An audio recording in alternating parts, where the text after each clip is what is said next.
A really dense Uh, dermal tumor here, spindle cells kind of abutting the epidermis, even creating like a little separation of the epi. Um, I can't really tell just looking at these cells what they are, but I think this brings up the SLAM, like uh-huh. spindle cell differential, squame, AFX, desmoplastic melanoma, leiomyosarc. I'd even throw in maybe like a weird vascular tumor here, just because I really can't tell like what these.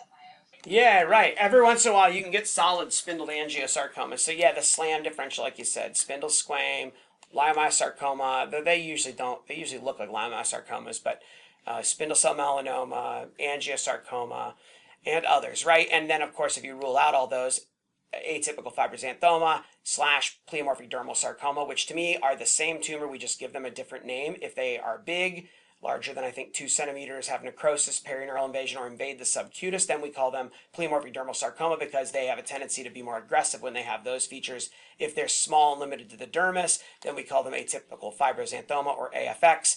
I've got some videos about this on my channel if you want more, but my general stain panel that I do, I feel like I can't tell what these cells are either.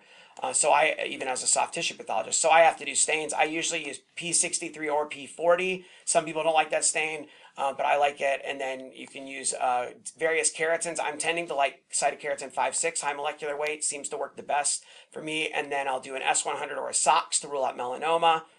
The P63, P40, and keratin was to rule out squame. And then I usually add a desmin because I've rarely seen rhabdos in the skin, and that will also cover leiomyosarcoma. And I don't really do actin here because it can stain most of those things. And then also I usually will do also an ERG or a CD31 to make sure that it's not an angiosarc, although that's very rare. I have seen some that mimic the AFX. ERG does sometimes show patchy moderate staining in AFX, and I just ignore that. For an angiosarc, it should be as strong as the background vessels and diffusely positive. At least every angiosarc I've ever seen. So this ended up being negative on all those. And some people like to do CD10 and Vimentin and CD68. If you want it to turn brown, you can do one of those markers, but I feel like they're totally non-specific. I don't ever use CD10 personally for spindle cell tumors, or almost never, I would say.